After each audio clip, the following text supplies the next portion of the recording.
Good afternoon.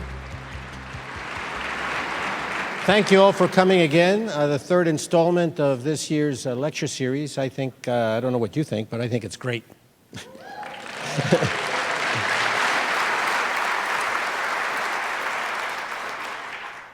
I've been here at the University of Arizona since 1983, and one of the things that I find extraordinary is that I'm surrounded by colleagues that are driven by passion in doing science, which is most of the folks that I'm in touch with, but also for making a difference in the community that they live. And I think that it shows with a connection that has happened with all of you. So making a difference is important. One of the people that, for example, to give you a sense of how serious this is taken, is the first speaker that you heard, Stephen Kubarov. We were having a beer the other day, and I was telling him how good his talk was. And he said, well, it just took me 3 months to put together. That's the kind of commitment that you see from my fellow colleagues here in the college, and it shows in spades. But I'd like to introduce you to another gentleman, which I am just honored to be a colleague with, John Pollard. He's in the Department of Chemistry. He's a professor of chemistry. And he also plays a part in today's operation in a way that he'll describe right now. John? Thank you, Joaquin. Well, as I know all of you are probably aware of, the state of Arizona isn't exactly extremely supportive of K-12 education.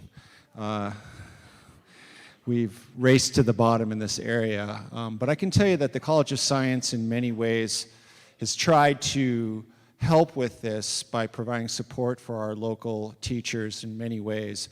One of the ways is a program that we work on here associated with the College of Science lecture series, where I teach a course for local K-12 teachers. All of them are here, and I'd like them to stand up if they could. There's about a dozen of them here. Come on, stand up, stand up. Yeah. Thank you. As you can imagine, this is not an easy job. And the goal here is we, through the support from the Galileo Circle, by the way, these teachers take a course, this course, where they attend the lecture series. After the lecture series, we get to bring the speaker back, they're not done, to a undisclosed location on campus for a small QA session for about 45 minutes. And the goal here is not only to provide continuing education for these great educators, but also to look for ways to contextualize the things that they do in the classroom with the content of the lecture series. It's something we've been doing for a number of years, and it's really a great way to take content directly from our great researchers here at the University of Arizona and translate it straight into our classrooms.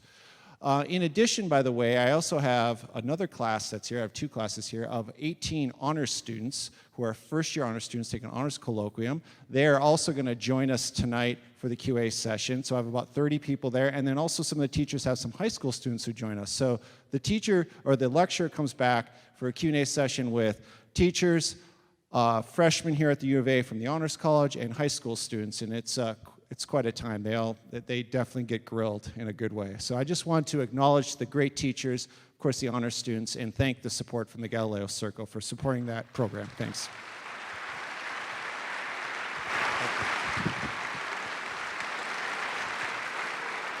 Let me now continue the thanks, and the sponsors of the title sponsors of the lecture series are the UA Research Discovery and Innovation. That's our Vice President for Research. Tucson Electric Power and Roche. They've been with us since the very beginning with a fair amount of cash for all this. And then the underwriters who are Accelerate Diagnostics, Arizona Daily Star, Canyon Ranch, which is a brand new underwriter. Thanks so much. Cox Communication. As John mentioned, the Galileo Circle, which are the members of our community that strongly support the college. Godad Design, it's all these beautiful designs that you see here. Godad is the one that does that.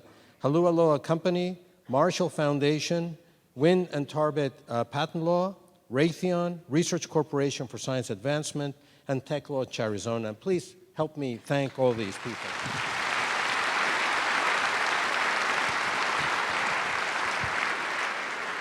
In the previous lectures, we've heard about what machine learning is all about, what artificial intelligence is all about.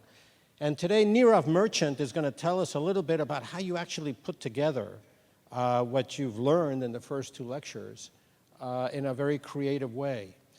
He is director of the UA Data Science here at the University of Arizona. He received his undergraduate degree in industrial engineering from the University of Pune in India, and he's a graduate degree from the U of A Systems and Industrial Engineering. A few highlights would include when commercial robots became available in the year 2000, along with Mike Hammer and Matt Kaplan, maybe some of you know him, he established the first and largest automated human DNA genotyping facility at the U of A. Now, what that means is whomever has taken one of these things from the National Geographic to figure out if you came out of Africa, actually Nirav was the one that put it all together. So he also, with the arrival of smartphones during the mid-2000s, he collaborated with other folks to develop the first USDA-funded smartphone-based health intervention platform. And in 2006, along with other U of A colleagues, he led the technology team establishing the first and largest NSF-funded CyberInfrastructure grant in the country.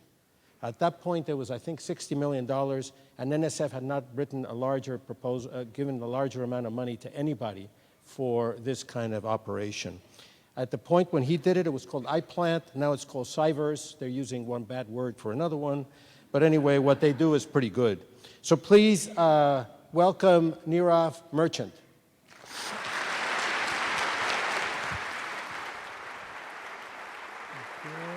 Thank you, Dean Ruiz, for the kind introduction, and thank you all for being here. It's my honor and privilege to be part of this lecture series. So before I begin, a question that was asked to me, am I used to being around a large crowd? So my colleagues who've done this before said, when you see a large crowd, it's different. Have you done this before? Have you been around a crowd? At which point I said, when in my life have I been around with like a few thousand people in close proximity? And then the thought that came to me was, well, I grew up in India. And then every day I took a train from home to Bombay Central. And that train has a capacity of 3,000. Takes about 15 minutes from home to get to Bombay Central. So to feel more comfortable in my skin, I'm going to visualize all of you guys with me taking a journey to Bombay Central in a train, and I hope the train arrives in 15 minutes, because that's what we're given. And what is going to happen is you guys are going to be comfortably seated, and I'm going to be the only standing passenger. Both of those things never happen in a train in India. So with that, I'll begin. So the question is, working alongside thinking machines, what is a thinking machine? And so you heard from Stefan when he spoke of Alan Turing and his paper, where he asked the question, do machines really think? Well, I am not going to bring Alan Turing or even Heidegger to this conversation and sort of make it more complex. I'm taking a much more relaxed, casual view and understanding of thinking machines, and I'm going to explain how. So if you see these are from 1950s, where our desire for thinking machines has always been there. Here is UNIVAC trying to tell you that you are dividing by zero, hence you have the error. They're trying to think for you, and even Apple, okay? Think different. So let's take a look at what is a thinking machine and what is my definition of thinking machine. And to easily put that in context, I decided maybe a good way to look at that is thinking of cruise control. We have cruise control in our car. We use it when we need it, usually on a freeway. And the way we utilize it, we achieve the speed that we need. And once we hit that speed, we press a button and we are maintaining that speed. Whether the road is going up or down, it does maintain that. But at the same time, if your luck is anything like mine, the moment you set that, somebody's going to come in front of you, slow down, and you have to hit the brakes, and you lose cruise control. But today, when you start looking at cars, much like what you see in this image here, They come with adaptive cruise control. What does that mean? You look at the car ahead of you, you set up the speed, and you say, I want to maintain a safe distance. And you can see in this car, this is a real car, where it sees the car, not just the one in front of it, but two others that are in front of it, and it maintains the distance. So now, when you're on cruise control, you don't have to think about, oh, this person's stopping. The car not only maintains the speed, but it starts slowing down, and it'll even come to a complete halt without you having to do anything.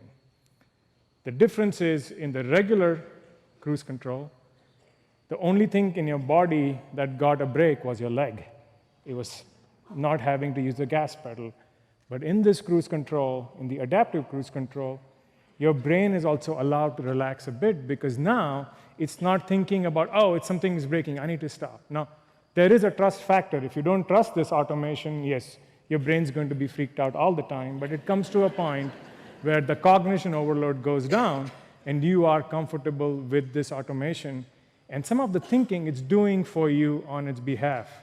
And so that is the kind of thinking machines I'm talking about.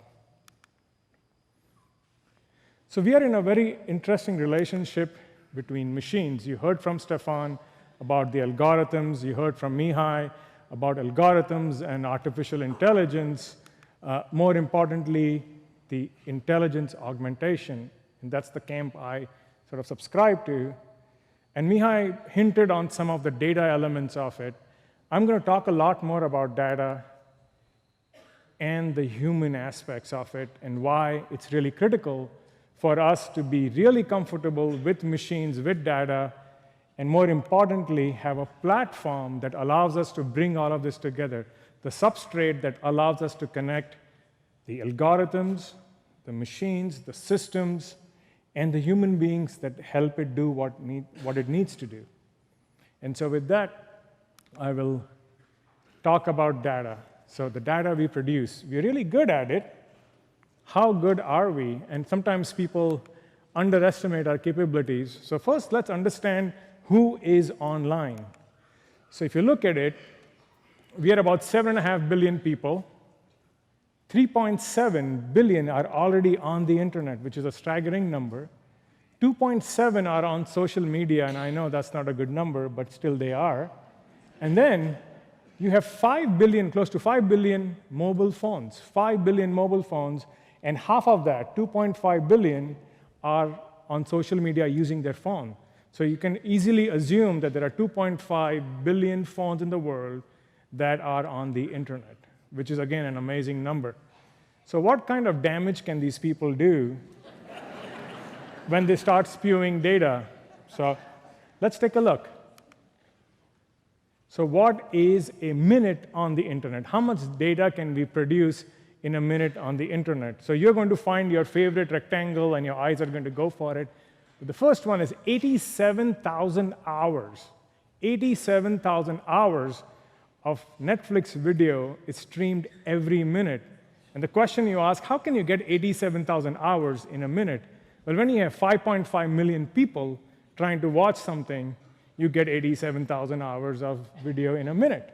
4 million searches on Google, 2 million phone calls or connections or voice calls on Skype, 168 million emails, 350,000 tweets, and I know we can attribute that to a few people. And so you can start seeing that we are very active online. And so I'm going to let this run through and find your favorite rectangle. 13,000 apps downloaded every minute. So you can see we have lots of people, and they're really busy. Okay? So before we decide and explain what it means to consume that data, we need to explain a kilobyte, and I know the purists in the room will say that's 1024 and not 1,000, but 1,000 looks better on the slide. Trust me, it aligns better. So 1 kilobyte is 1,000 bytes. 1 megabyte is 1,000 kilobytes. 1 gigabyte is 1,000 megabytes. So far, most of you sort of dealt with this. Some of you have heard of terabytes and even possibly consumed terabytes, which is 1,000 gigabytes. Well, in my world now, a petabyte is a common number, so it's 1,000 terabytes. Okay? And so now that you know what a petabyte is, This is what the US generates in 1 minute on the internet, 2.6 petabytes every minute. So those of you thinking that all the data online is always saved, use this number and count how many hard drives that would take. So if somebody is telling you everything is saved all the time, there aren't that many hard drives in the world produced that could save that much data all the time. But yet, the population is producing this data at such a staggering rate. And that is also happening in science. So for those of you who are familiar with LSST, has its roots here, it's going to produce 15 terabytes every night for the next 10 years once it's commissioned. Right in the middle is the world's largest robot for imaging in the field right here at the University of Arizona in Maricopa. That white box that you see goes up and down the field on the rails 24 hours a day and night, capturing data about the plant that's growing, everything, every little movement, every little reflection of sunlight, radiation on it. It knows about it, and it's capturing it constantly. And 8 terabytes is a conservative number. The more sensors you can put on it, it'll capture more. So you can almost think of it as LSST is looking up, gathering a lot of data. This thing is looking down, gathering a lot of data. And then finally is the genomic sequencers. This is where you start sequencing genomes. Here is NovaSeq from Illumina. Their goal is to sequence a whole human genome in an hour for $100. The whole genome in an hour for $100. The same thing 3 years ago, the goal was $1,000, 3 days. 10 years ago, it was millions of dollars and took them a decade for about 3 or 4 of them. So you can see where we have come from a decade and millions of dollars to an hour and $100. But the amount of data that we are gathering is massive. Again, this is 9 terabytes in a day. So all of this is constantly producing data. And what we sort of don't pay attention to is ourselves. We are now going to become the biggest producer of data, and we're slowly moving towards that. So here is an example of Internet of Things, and I'll explain what that means. We all have phones. I talked about the phones getting a lot of data and streaming it, good enough. But then on your phone, you have a few dozen sensors, whether it's your location and GPS, it is the steps you take. But then people go ahead and get special sensors. Here you can see an example of a person having a heart rate monitor on their wrist. And all of this data is going to the cloud. Similarly, your house, you have your thermostat that is sending data, your meter, electricity meter, and if you have solar panels on your roof, everything is sending data somewhere. And then you typically have someone who can make sense of that data and do something meaningful from it. Now, here your physician or your healthcare provider is looking at your heart rate and the steps you took and say, well, you're doing good and you're keeping up with your fitness, good for you. Or it might be your coach or someone else. But the Internet of Things is putting all the sensors online, and we are now constantly streaming activities from anything we have that we own. So some of you may recollect Stefan, in his talk, complained that his toaster had become a black box and he could no longer fix it. For those of you who can actually sort of relate to this, of all the devices getting online, it is rather painful to have to worry about the security of your device. And here you see this couple trying to buy a toaster, and then somebody's trying to sell them a firewall, and the firewall prevents bad people from getting into your toaster. So, okay? Now, if you don't fall for this upsell, you may end up with something like this, where so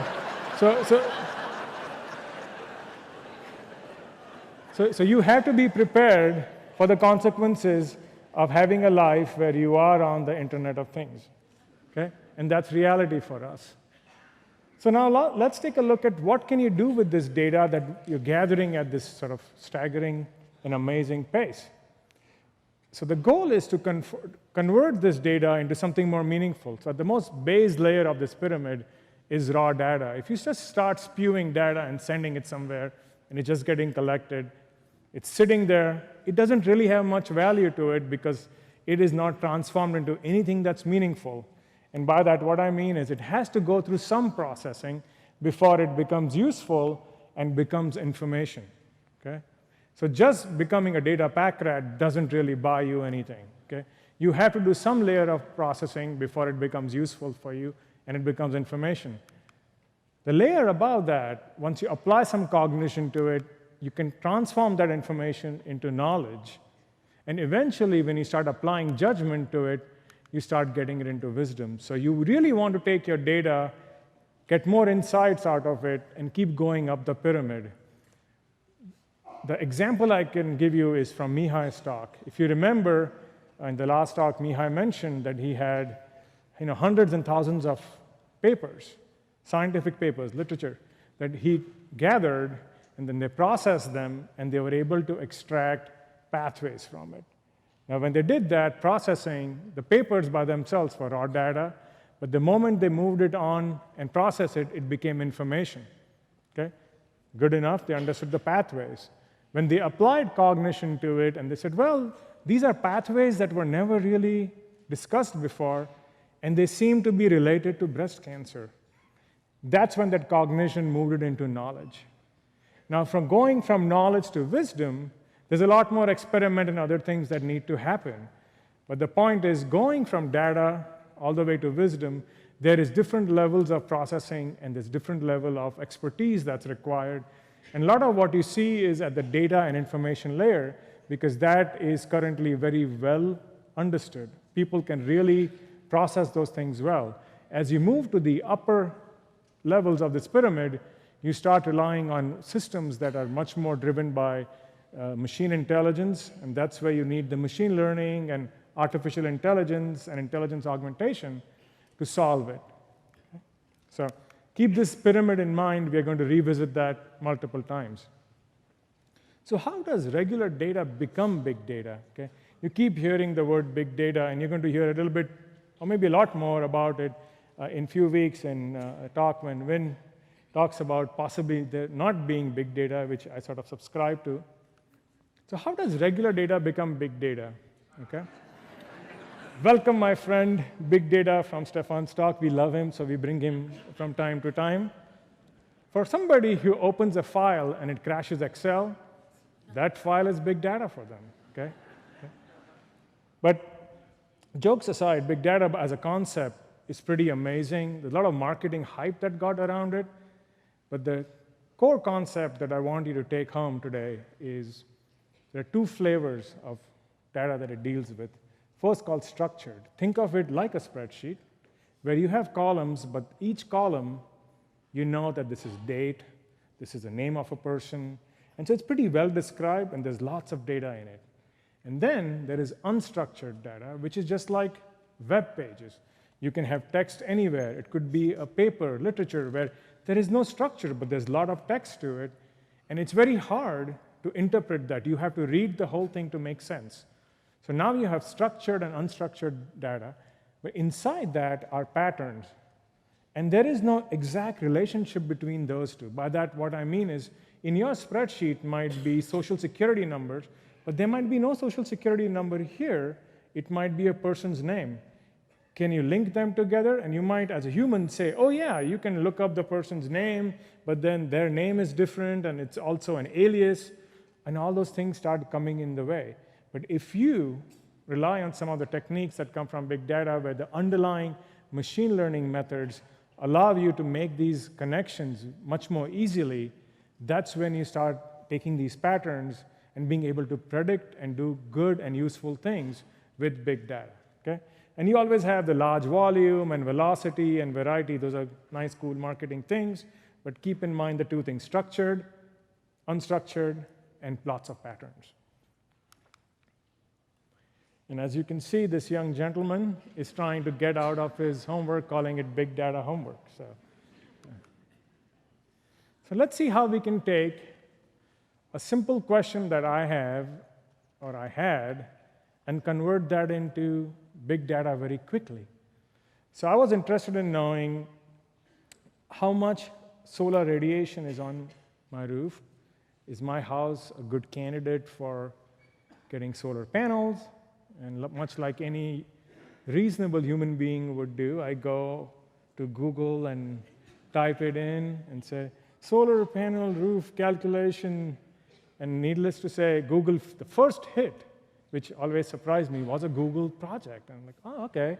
Maybe I should go check Google Project Sunroof. I didn't even know it existed, but Google suggested that I should look at it. So I looked at it and then said, oh, you just enter your home address and you can check for my roof. So I did that, ta-da, and there's my house. It figured out the boundaries of my house. It even figured out there are trees that are casting a shadow, so which part of the house would be a good candidate for putting these panels, and how much savings I could have if I get the solar panels, which was pretty nice. It's a simple question I asked, and Google did all the hard work for me and gave me an answer. And then if you are, let's say, from the county or you're a local government official and you ask the question, what's the potential for the zip code 85704 if everybody got solar panels? You can ask that question, but now it has to calculate that for every house in the zip code, do all the calculations. But it very readily could do that, and I was like, wow, this is brilliant. So I asked a question about my house, my zip code, even the whole of Tucson, even the whole of Arizona, and all these numbers were just sort of flowing. I got really excited. I said, OK, let's find out. So I read the frequently asked questions, and then Google explains what they do. So they have a list of known addresses, much like how they found my address. There is satellite imagery that they have, weather data, all of which you can get readily. And then they go ahead and extract the roof outline from the satellite imagery. There is a very standard calculation for shade. And then there is a government project, the National Renewable Energy Lab. They give you a very simple lookup table for photovoltaic and the cost. And you just, how much area do you have, multiply by it, and boom, you have all the numbers. I'm like, that's really nice. I should tell more people about it. And of course, the people I hang out with do interesting work. So the person I talk to, they work, they understand, and trying to get some bearings on how a forest grows and shrinks, and how trees grow on certain hill slopes better than others. And they keep performing these solar calculations. And I'm like, guys, you should check this out in Google, and it's all there. And we should just look into it. Maybe that's the answer to the troubles, and every time you ask me questions about how do we do this in a bigger scale, maybe we should rely on Google. So we put Santa Catalina Mountains, that's where they do their research, boom. Google doesn't have it. And to be fair to Google, it wasn't designed for that, right? They designed it for urban areas, that's their interest. They can monetize some of it. They don't care about the Santa Catalinas. And if you want to go to them and say, hey, Google, can you maybe look on this side and also use this? Their calculators are based on finding a very clear edge of a house and a shape. They're not going to look at a mountain and little trees and shrubs, and they're not going to give you the numbers that you want. And this is the reason in science we have to build certain platforms on our own, because what you get in the commercial world is close, but is never really the right there for you. So you pretty much, sometimes you feel you're reinventing the wheel, but you're not, because there isn't an option. So this is what happened with Google. So I told my colleague, oh, but they've listed all the sources, and you should just be able to take all of that and do interesting things with it. And there's open source data. We all hear about it, open data, OpenGov. So here's a site where you can get open data, and it's easy to share and get, and look at data.gov. There's agriculture, there's climate, ecosystems, energy. All of this is available. And then we found something called open topography. It shows you all the 3D mountains everywhere in the US at very high resolution. It's like perfect. We found the source for Santa Catalina, and we can now start doing some of the calculations. And then we found the source for weather. It's right at Oak Ridge National Labs. There's something called DayMet. They have temperature, precipitation, all sorts of interesting data for every square inch in the US, anywhere in the US. So this is perfect. You found your data sources, but then you don't have enough people who can analyze and extract value. The moment you ask them, does anybody know how to work with this? Meh, no. I know where the website is. That's about it. And so that doesn't help. And then you're like, fine, we have the data. Let's go get software. We'll figure something out. So here is open source software. So there's open data, there's open source software. And we found this beautiful piece of software called GIS. It's Geographical Information System. And it even has a beautiful calculator for solar irradiation. And it's way more feature-rich than what Google could even offer. It's like, this is brilliant. But there aren't any people who can connect those algorithms to the data and put this together. So when you start asking someone, hey, can you take GIS, take some data from DayMat, and then go to open topography? There's no one who knows how to do that. And that's sort of strange. So then the question starts emerging, even if I could put all of this together, where should I run this? Okay? Where is the place where I can get compute cycles? Okay? This question comes up, do I need to know programming? And the answer is always yes. Okay? Will it scale for a large area? I want to do it beyond Santa Catalina. Can I share the results with other people, with other communities? Can others verify my results with their data? Who improves the solar model if we find something new? And finally, the most important one, can't I just have someone build this and perform all the analysis for me? Everybody wants this unicorn. Like, right? Every professor that you ask, they're hoping to find a student in their lab who can just do this for them, right? And so this is what happens, okay? So when you put an ad out for a student and you say, I want all of this, this is what happens to the poor student, to be fair to them, okay? So far we've talked of machines, the algorithms and data. We talked of DayMat and all the places. We talked of GIS. Now let's talk of humans. I mentioned multiple times, there aren't enough people who know this. There is a lack in training. How do we fix that? And where do we go run this? So I would like to talk about Jim Gray and his work. Jim Gray was an amazing computer scientist. What he said was, we are in the fourth paradigm of science, the first one being empirical, where thousands of years ago, then we came into the sort of theoretical phase, and then the last few decades have been computational, where we do simulations and modeling. Now we are in the data exploration phase, and you can relate to that because the amount of data that I showed you that's flowing through all needs data exploration, and the question for the solar model is exactly the same, okay? But Jim said something extremely important, which was the speed at which any given scientific discipline advances will depend on how well its researchers collaborate with one another, but more importantly, one another and technologists. Every discipline, it doesn't matter what, whether you're in astronomy, in geology, in computer science, in plant sciences, you have to collaborate with technologists to get the best bang for the buck from your data, okay? So what happens when you try and get a domain scientist and a computational scientist? First, I'll try and explain to you what a domain scientist is. Domain scientists are experts at gathering data. They come from disciplines like oceanography, field biology. These are extremely hardworking people. You do not want to underestimate the effort that they put in to spend months in the field painstakingly gathering data, often risking their lives to do that. But they are gurus at gathering data, okay?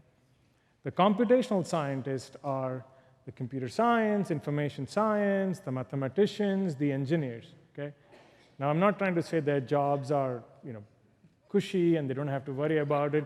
They have hazards in their jobs too, but these two groups are pretty far apart when it comes to collaborating. Okay?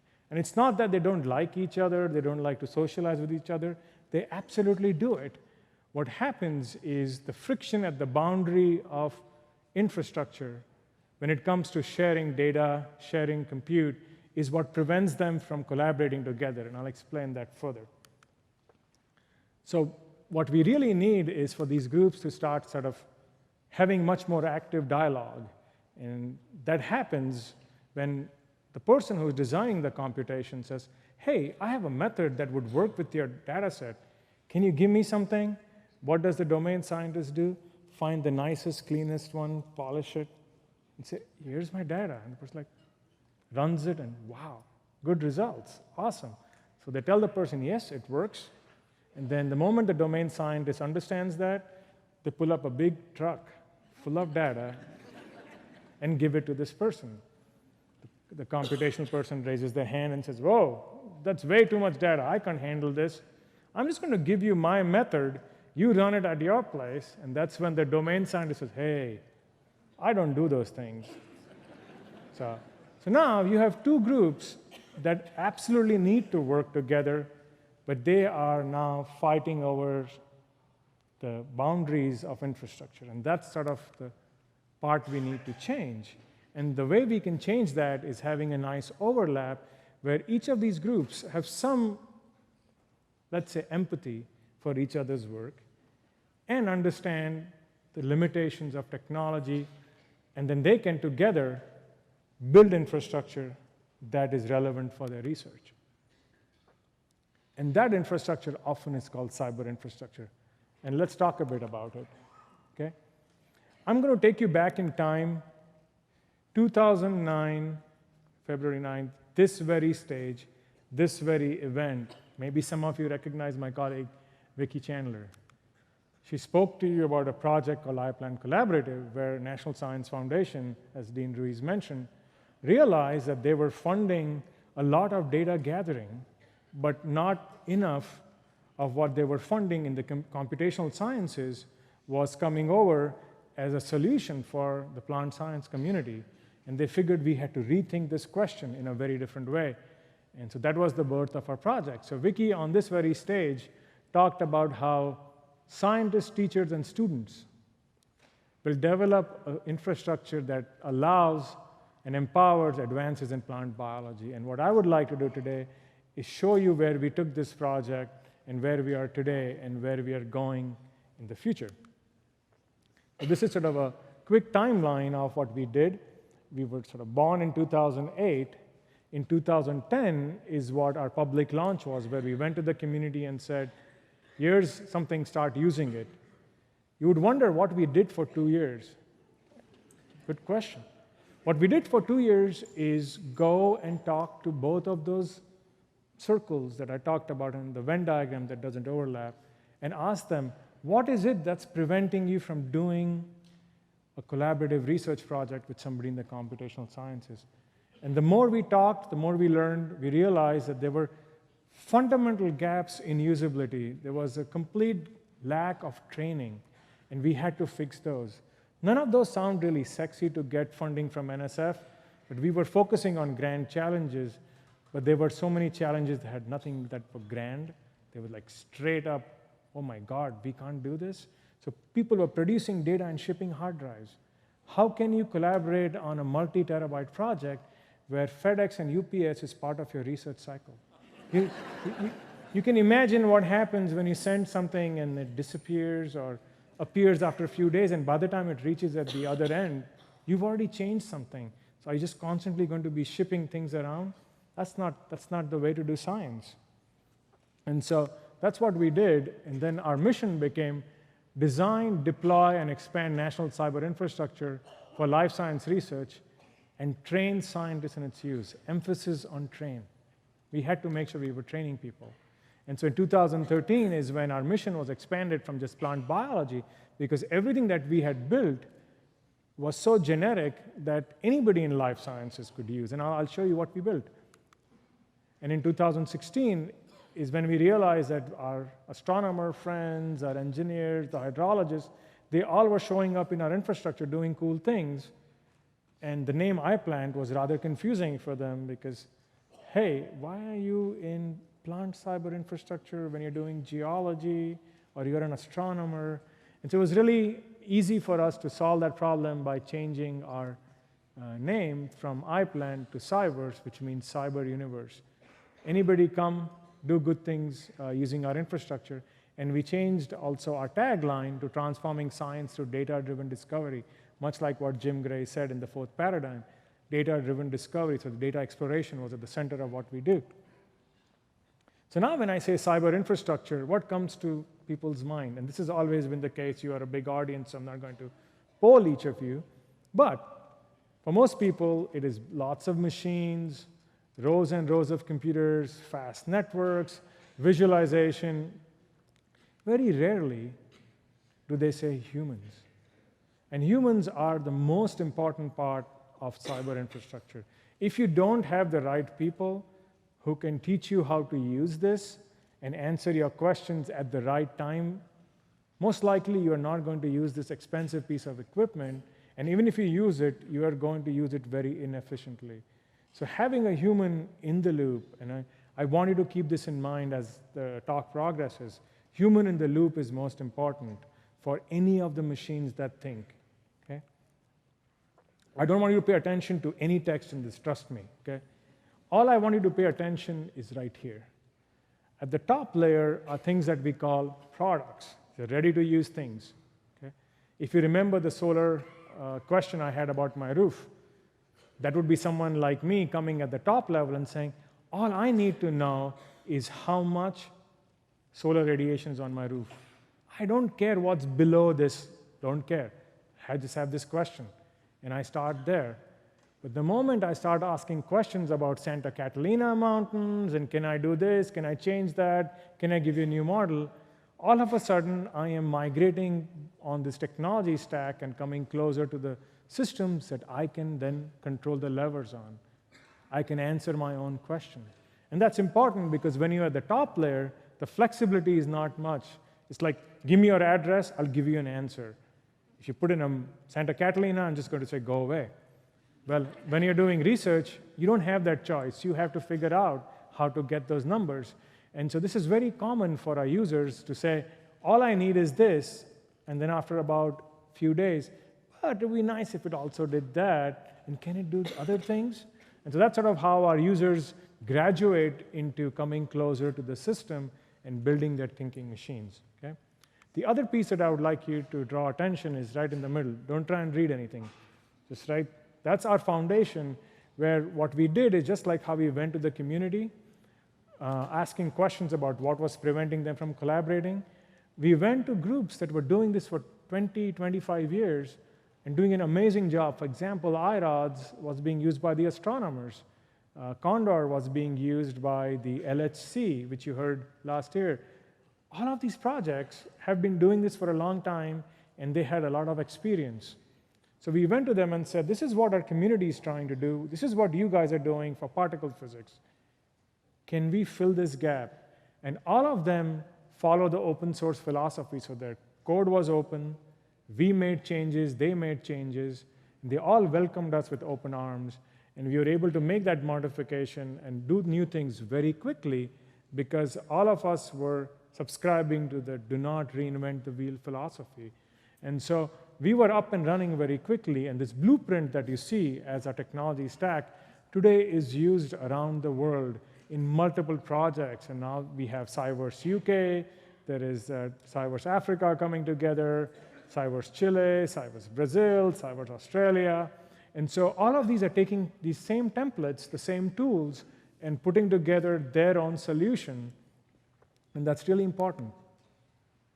So how is the growth for us over time? So labs, data, analysis, people, that sort of is the theme. And then labs usually that have funding in countries where it's easy for them to generate data, they produce the data, they use high-powered systems that we provide, and then it's accessed by people worldwide. If someone is doing research in Australia for the same plant and the same condition and producing some data, why should I be reinventing the wheel? Can I not just collaborate with them? And this is sort of the growth, and I'll show you where that comes from. But we have about 1,600 non-academic institutions, 3,735 academic institutions, and 51,000 registered users. Now, a point to note here is that these academic institutions are not research one only. They're not big universities. These are small community colleges. These are researchers who, let's say, graduated from U of A and are now teaching at a community college. typically they had to scale down the research question they wanted to teach with because there was no computational infrastructure. We democratized that infrastructure for them, where now they can go and teach their students real scale data. And that's important because real data is ugly and hard. Toy data, polished data, very easy to work with. And then when you go into the real world and try to do real research, that's when you realize, oh my God, my teacher duped me. They all just made it sound so beautiful and easy. It is extremely hard and ugly, okay? And so this is what we have done for our community. This is slow months of summer for us, and what I would like to point out is on the left-hand side, you're seeing the number of terabytes that go in and out. So in 62 days, half a petabyte of data flowed through the U of A. The same very room that you're sitting, the cables that go below, carried half a petabyte of data in these 62 days. So you can imagine the activity that happens. And if you look at the total amount of data, the max daily, 5 terabytes upload, 46 terabytes download. Remember when I showed you the LSST? That produces 15 terabytes a night, right? We have 3 times that data going out from our project today. And this is done by our users who are biologists, who have no IT support, and they can themselves manage terabyte scale data. And that's where we need to take our community through CyberInfrastructure. And so this is the reality for most of our users. If we don't empower them to use the right tools, the right techniques, and we train them, and when I say users, I mean all of you. There's nothing in our infrastructure that prevents a citizen scientist from doing an awesome project, which we have quite a few of them. And so that sort of is me standing. I've seen what the hydrant looks like, and it's scary, but here are the researchers who just say, give me a glass full of water, please. It's like, no, there is no glass. Once we open this, you better know how to deal with the flow that comes out. Okay? So what do users do with it? Okay? Astronomers who are looking for exoplanets can now analyze in few hours something that took them days. We recently had 100 oceanographers, my colleague at UFA, Joel and Russell, who you heard a few sessions ago, gathered 50 people in person, 50 online, and they all got together and improved their models, and they weren't fighting about where's the data, where is it going to run. Their focus was on the science. Okay? Scientists from 3 countries, they shared their expertise, and they validated a new cancer therapy. Teams analyzed thousands of complex genomes in few days instead of few months. There are about 400 plus herbariums. These are places where they scan these vouchers of plants that are flattened out, and even the UFA has one. 400 of them. If you're on the East Coast, almost all that data goes through the U of A, and it provides high-resolution image to millions of people. Okay? And so that brings me to something that's really close to my heart, which is democratizing innovation. We talked of open source, open data, platforms that put things together, but at the end of the day, innovating users often freely share their innovation with others, and they create what's called user innovation communities and rich intellectual commons. And I'll explain to you what that means for us. The person that is hurting the most, if you give them the right tools and the right training, the solution that they can build is vastly superior than some large organization coming and saying, here's the solution for you, please use it. We have thought of all possible ways. But the moment you give it to the user and they know how to make that change, they build something that's much, much, much more applicable to their question and to their community. And so cyber infrastructure allows these freely shared innovations to be used by the community. Because if I took the algorithm, just like Stefan explained, and then put it out for use, but there's no place for you to run it, and there's no data for you to use, you end up not being able to use that innovation. We sort of solve that problem. So cyber infrastructure is the glue that puts all of this together. And this book is free and open source. I would encourage you to read it. So far, we have talked of human, machines, and data, and even the platform. So now we sort of have an understanding of how all of these things come together. Let's talk of what the community is doing. So Here is improving agriculture. We all know 9 billion people. We have to feed them, and we have to get really efficient with our ability to grow things. There's a project called Genomes to Field, which uses our infrastructure.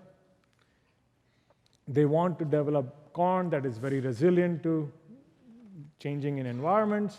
The important part is that they want to improve the ability to predict the crop performance as the environment changes.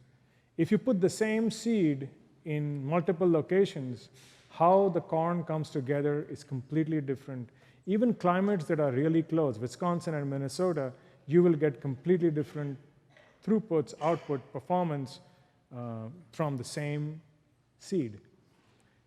And what they did is they gathered experts in genetics, genomics, plant physiology, agronomy, along with climatology and crop modeling, and with computation, informatics, statistics, and engineering. The reason I'm highlighting this is, if you remember that diagram, the circles far apart, this group realized that if we have to do something meaningful, we need that overlap. So they gathered the community. What did they want to do? If you want to understand how good your corn crop is, you take the cob, you take out the kernel, and you measure the width and the depth, okay? Sounds very easy. Remember the field biologists I told you? They are the people who will readily do something like this. If somebody like you or me had to do this, after about 10 kernels, I'm going to make mistakes, maybe eat some of them, drop some of them, lose some of that. And visualize trying to take a corn kernel and use a vernier. The vernier itself is painful, and now you have to do this. You're going to squish the kernel and then get wrong readings, and now it's like, oh my God, we damaged this kernel. And they have to do it for millions of corn kernel. Do you think there is a human being alive who will apply for this job? Okay? Unfortunately, we do subject some of our students to doing some of this, but not for millions, but okay? So the 2 dimensions of data, width and depth, okay? Well, remember the user innovation, okay? So when the group said, we are going to do this and we need to do it for millions, they went knocking on doors and said, who are the people who would know how to do this really fast? And so they went to the group in the University of Wisconsin. They have a crop innovation center. And in the center, what you can see is they're not roasting the cob on flame. It's actually a scanner, regular scanner, just like you would have at home for scanning photos. They just remove the lid, put a tape so that it thinks the lid is on, put a box, put in the corn kernels, put in the cobs, and just press a button and scan it.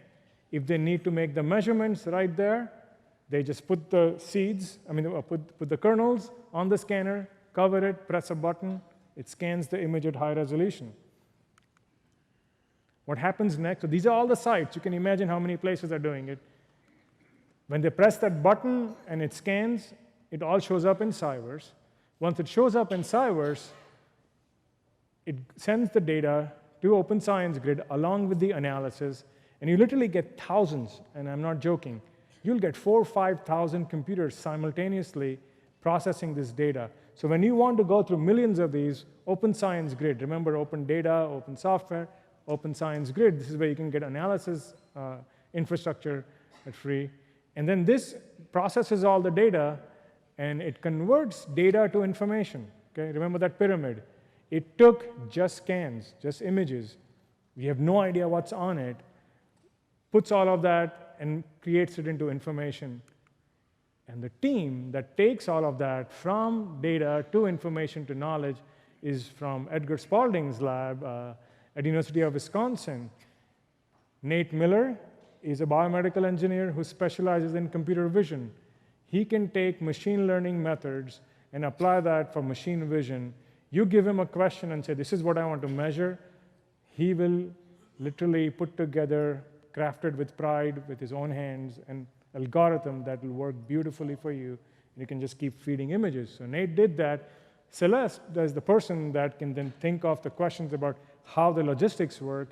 And then Sarah, who's at the University of Missouri, when the data goes from data to information, Sarah has access to all the sites in Genomes to Field. She can pull in all the data, run the statistics, build the models, and say, you know, this thing works better when it grows in Arizona, but not as well when it's in Missouri. What we may have to do is if the weather model suggests that we're going to have warmer climate here, we should be swapping this and giving this to the farmers. So it's really interesting how this team together transforms data all the way to knowledge, and there's a lot of machine learning that happens in between. Here is open science. So everything that Nate built is available for the world to use. And this went from idea to usability in 2 years. Okay? So what happened? Here are the novel methods that produce novel data. On the left, you can see 3 types of kernel, 3 different shapes, and then it can easily categorize which kernel is what. And then on the right-hand side, you can see the cobs, and they couldn't even measure this before. All they could say is, oh, the kernel looks squiggly and very squiggly and little squiggly, but there was no explanation that was a mathematical explanation, a unit that they could put to the squiggliness, okay? And so by using these techniques, Nate gave them dimensions to their data, to the ability to now put that into clusters and understand what they had. So by just having those 2 measurements, they honestly were not making a dent in that analysis. And so now when you give these machine learning methods, remember what Stefan had said, the more data you give, more interesting things happen. And so now when you have these 2 dimensions, you can see the blue and the red. You still have to do that because the traditional scientist is going to say, where is the width and the depth? If I don't see that, I don't trust your data. I don't care about the shapes and the squiggly definitions. I need that. And so you give them their standard, and then you say, here's a lot more. Have fun. Okay? So what are we trying to scale here? Are we trying to make the networks fast, the algorithms smarter, improve the storage? I would say none of those. What we're trying here is to scale the Nates and the Edgars and the Sarah. Because when you empower Nate to do more, you allow people like Edgar, who is a plant biologist, but at the same time is so savvy with technology that he's had robots in his lab for more than a decade now. Okay? So Nate and Edgar are exactly in the center of that Venn diagram where they understand the technology, and the more we empower them, the more communities that they empower with their knowledge. And that sharing is what Cyverse is about for scaling. You can buy bigger hardware, you can buy faster networks, but if you have the right people, that's when you get the value out of all of that equipment. And so connecting the dots, remember the question of Santa Catalina? The awesome students in my class they actually built this, they gave it to the researcher, and now anybody in the US can go and take large swaths of the map and calculate solar radiation. Similarly, what Nate did is now used all over the world. Labs that wanted to do it, and the beautiful part is that they are all following the same standard. So without fighting with people, you now have a standard. Those of you sort of are in the academic area, then you know that the moment you have a standards discussion, it usually ends with a fist fight. Because nobody thinks that what they do should be changed, and nobody agrees on a common standard. But when you start using common infrastructure, common data, suddenly those standards are very meaningful for you. Okay? So here are different communities, and each of them have their Nates. So what we've done is human data, machines plus Cyverse, we've given them a solution. So all of these groups, now you can see the Viromics and plant databases, teaching bioinformatics, they don't need help from us. This is completely on their own. They build their communities, they do awesome things.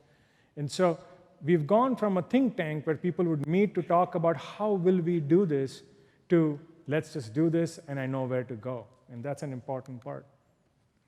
So now I'm going to sort of come to the part where we talk of intelligence augmentation-driven innovation. What I've shown you so far is innovation. It does have the machine learning. It has a little bit of AI. But now I want to take it a step further and go into the IA and sort of give you a journey. So this is a slide from Mihai's talk, which says, intelligence augmentation. If we design machines to complement us, then we are free to emphasize features that are most useful without worrying how close we are to machines. If you remember the corn example, the number of dimensions of data that you could get, if you are allowed to design it and get the dimensions you need, and some that you didn't even need, you are now able to do things that you normally could not do before. But if we say, well, only 2 measurements, no more, you certainly start stopping innovation. Okay? So the intelligence augmentation comes in different flavors, and it's usually a slow process that comes through automation. And so here's a quote from Herbert Simon, which says, "The meaning of knowing has shifted from being able to remember and repeat to being able to find and use." So we are in the age of find and use. Okay? And for that, we need computational thinking. So Janet Wing in the early 90s sort of started explaining this concept to many people. This is not to think like a computer. You're not trying to be a computer. Rather, you're trying to think like a computer scientist. Okay? And what that means is when there's a question, you know how to abstract away from it and start thinking about it in layers. Okay? And if I take the example of the corn again, the person wanted measurements. If you start giving them, oh, you can just do this to get the 2 measurements you have, go away, then you're not really abstracting away from it. But the moment you start looking at it and say, maybe we should separate out the scanning in one way, the data goes another layer, the algorithms go in another layer, you now start thinking of the question in very different layers, and then you start thinking about automation. So those layers need to talk to each other. So you start sort of thinking of, how am I going to connect these layers? Maybe they should be speaking the same standard. Maybe they should be exchanging data the same way. And the reason you do that is, if there is a method that is really good today to find the boundaries in machine vision, tomorrow there will be a better method. Be assured that there'll be a better method. Are you able to just swap the old method out and put the new method in? Or are you going to reinvent the wheel from ground up? When you start using computational thinking, that abstraction, that automation, and that ability eventually gives you the audacity to ask bigger questions. In the case of the corn, you could say, can you now not do this with carrots? You have the same set of things. And the answer is yes. That's what Nate did, where he built that abstraction, where he said, this computation goes to open science grade. This data goes to Cyverse. This is what the users are going to do. And having those layers that can work well with each other is essential. And so using computational thinking is critical.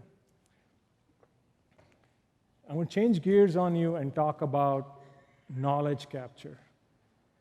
Many of my colleagues, and I remember in the early 90s, when I used to work very closely with them, they would look at an image and say, oh, this is this part of the plant, this is that. And I would ask them, how did you figure that out? And they would have a very elaborate explanation, which I think would take you decades of understanding.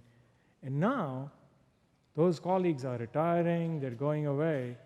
And if you look at this recent article from Nature, where the lost art of looking at plants, and it could be insect brains, be whatsoever, we have gone so much more towards genomics that the people who are looking at microscopy and looking at these images are fast fading away. And we have to figure out how to capture that knowledge. The beauty is that IA is going to allow us to do that. You heard from Mihai in deep learning, where you can train these models. Of course, looking at a cat and a panda is easy. Plant parts are a little bit harder. But these methods are now able to sit with an expert, where the expert cannot explain to you how they came to that point, but they're able to take it, and then you are now training models with that expert. So we are capturing the knowledge of these experts. So when they retire and go away, we are able to present the same image and say, what would John do? Or what would Leslie do? And how would she mark this up? And so it's really important that the IA part is respected and we capture this knowledge. Towards the end, I would say robot scientists, and these are not robots that are just doing automation.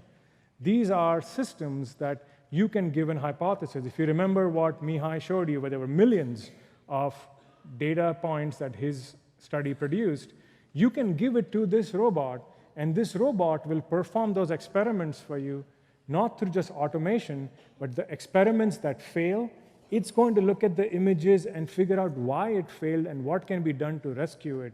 You as a human don't have to. So it is doing that thinking for you so that you can focus on higher order. And so here is an example where neglected tropical disease. Nobody has time to work on this, and honestly, there's not much money to be made in pharma. So these are the robot scientists, when working together, are doing amazing things. And the example equivalent is a human and a computer together at chess can beat a lot more than just them independently. So what does it mean to work alongside thinking machines? Virtual associates, these are lawyers that you can take a legal brief and feed it to the system, and they will give you a deep analysis of the legal briefs. You can go to Case IQ and today upload a PDF. These are machine learning-based systems that are becoming your coworkers. So meet your new coworkers. These are all IA systems. Virtual residents, these are radiology reports that the image is already read before it hits the real radiologist, so that the radiologist is now just looking at measurements and performing much higher order tasks. Similarly, in your house, you have the virtual assistants and bots all around us. The important part is learning how to adopt and improve productivity. The key word here is improve productivity. Using these bots, using these assistants, will be a differentiator for jobs for the future. If you are not going to know how to extend them, how to engage with them, and how to be productive with them, most likely you're not going to be very much in the front line. But if you do, then that's going to be the job differentiator for you. And I would like to show you a small example of a virtual assistant that's doing some composing. Having AI help speed up the creative process is interesting, but I wanted to know how Ava knows what to compose. We sit down with the client, they tell us what they need. Is it an emotional song? Is it an uplifting song? And then they might tell us, okay, I need Ava to learn in the style of this specific composer, and maybe they need music in the style of Mozart or Beethoven. Every project is different. In NVIDIA's case, NVIDIA gave us some sample tracks, and we decided a subset of a database was similar to those tracks, so we retrained Ava. So how did Ava learn to be a classical composer? It starts with a huge database of classical music that's stored in MIDI format. This means that the computer knows every note and chord that's played. It looks for patterns in the selected tracks to understand the basic style of the music. Ava practices by predicting what notes will come next in the track. Once it gets good at these predictions, it creates a set of rules for that style of music. It's now ready to create an original score.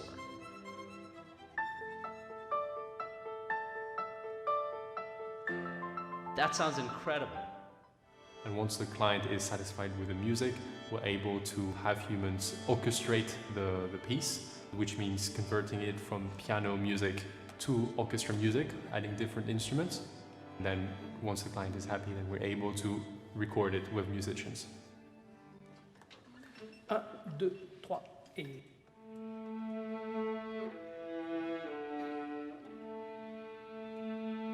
I was surprised at how emotional the music was. But that may be because there's still a lot of humans involved.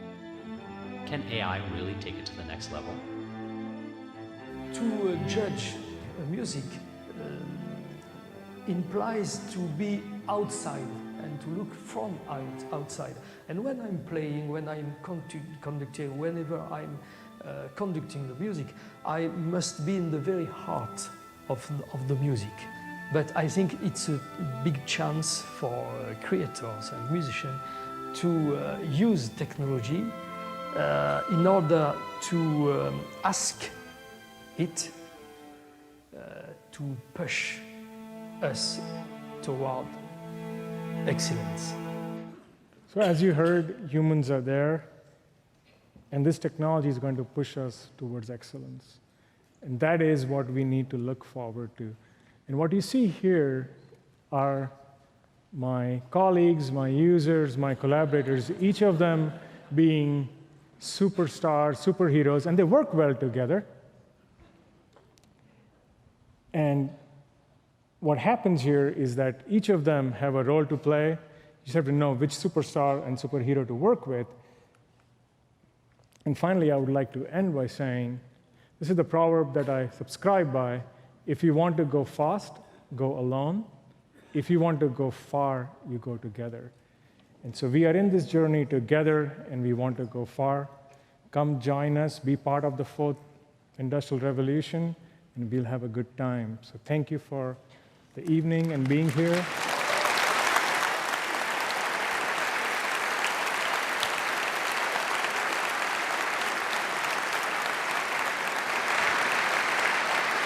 Thank you very much, Nirav.